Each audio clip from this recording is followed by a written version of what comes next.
Welcome to the Explainer. We usually look at personal finance purely as a matter of math, right? Dollars, cents, income, expenses, spreadsheets. But today, we're going to unpack a profound psychological mystery. We're diving into the deeply human side of money by looking at the story of a young woman named Niru, and we're going to explore exactly why she meticulously saves and tracks every single rupee. Sometimes a person escapes poverty, but poverty never escapes the person. It's a pretty heavy thought. We tend to assume that once a bank account is full, the mind just automatically heals from the trauma of having nothing. But as we're going to see in Niru's story, the invisible scars left by scarcity, they don't just magically vanish when the money finally arrives. Picture this. It's the first of the month. When that salary credited notification pops up, the office just buzzes. People are planning weekend trips, looking at new iPhones, booking restaurants. It is pure celebration. But Niru's reality is entirely different. When her phone lights up with that exact same message, she doesn't smile. She sits quietly in the corner. Her heart actually starts racing, beating fast like she's about to sit for a terrifying exam. While everyone else experiences happiness, Niru experiences pure fear. Now, what makes this reaction so baffling is her age and status. At just 30 years old, Niru is incredibly successful by all conventional metrics. She's got a fantastic job, she owns her own house, she has a very strong, secure bank balance. Literally everyone around her looks at her and says her life is set. She has achieved the dream. So with all this security, why the panic? To really understand this deep anxiety, we have to ask, why log every single rupee? We've got to look completely past her outward success, past her modern apartment and her stable career, to figure out why a financially secure 30-year-old woman feels like she's constantly on the edge of ruin. So let's look at the ledger of memories and unlock the secret diary. Because the answer doesn't lie in a sleek, modern banking app on our phone. Instead, it lives inside an old, faded, brown-wrap diary. Every single day, when she gets home from that modern office, she goes straight to an old wooden cupboard. Up on top, kept like a precious treasure, is this diary. Its color has faded, its edges are completely worn out, and the pages have turned yellow with time. When she opens it, she logs the date, the amount, the expense, and the savings. Every single day, she logs these details with intense, almost unbelievable precision. She accounts for every single rupee she spends or saves. But when you look at her doing it, you realize she's not acting like a financial accountant trying to balance a corporate ledger. She's acting like someone who's desperately trying to save her own life. Naturally, her colleagues notice this behavior. They see her being incredibly frugal, and they kind of laugh it off during their lunch breaks. They ask her, "Niru, are you seriously writing down every single rupee?" And she just smiles quietly and gives a simple answer. Yes. She never elaborates. Because if they asked her why, she wouldn't even have the words to explain the real reason to them. The truth just isn't something you can easily explain over a casual office lunch.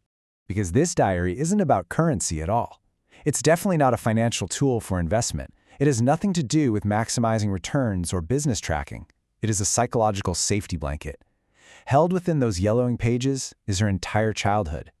It's a physical anchor to a memory she simply cannot escape. Let's step back to the 2003 milk shop, the actual root of the fear. Trauma really defies logic, doesn't it? At age 6, she experiences a deeply painful moment of denial at a shop. Fast forward to age 30, she has a great job and a secure house, yet in the present day, she's still reacting to the event that happened at age 6. It completely bypasses decades of adult success and stability. I want you to transport yourself back to this exact year, 2003. Imagine a dusty street in India, bathed in golden evening light. A tiny 6-year-old Niru, with her hair tied in 2 ponytails, wearing a faded school uniform, is standing outside a small neighborhood milk shop. There's an old weighing scale, steel boxes, and a bottle of milk that her family desperately needs. She opens her tiny hand to reveal just a few old coins. Driven by a child's innocent desperation, she counts them out. 1, 2, 3, 4. She counts them again, hoping the math would miraculously change. But the crushing reality remains. The coins are exactly the same. The shopkeeper looks at her small, outstretched hand. He's a kind man, and he smiles with deep sadness as he tells her, "Child, this isn't enough money for milk today." He shakes his head gently. And with those words, a tiny girl is forced to quietly close her fist, turn around, and walk home completely empty-handed. And that was the exact moment Nero realized a harsh, world-shattering truth. For some people, money is just paper. It's a tool to be spent on vacations, restaurants, and new phones. But for others, for people living on the absolute edge, money is quite literally the breath in their lungs. Without it, survival stops. Which leads us to hoarding fear and the true cost of survival. Let's see what happens when a child internalizes that level of scarcity. So Nehru walks home alone. She opens the old wooden door to her house. Her mother looks at her with hopeful eyes, waiting for the milk. But Nehru just places the insufficient coins on the table and says these heartbreaking words, "Mommy, I didn't get it today." Her mother, obviously trying to protect her child, forced a smile and simply said, "It's okay. But you know, a 6-year-old is incredibly perceptive." Neera saw right through her mother's brave face. She looked away, but Neera could hear the sound of a spirit breaking. It was an invisible, silent trauma that transferred directly from the mother's broken heart into that little 6-year-old's mind. In that silent, devastating moment, a promise was forged. Nehru made a vow to herself. I will never let the money run out. And there it is. That single sentence explains everything. It perfectly explains the payday panic we see 24 years later, and it explains exactly why she tracks every single rupee to this day. And honestly, this is the most powerful takeaway of our explainer today.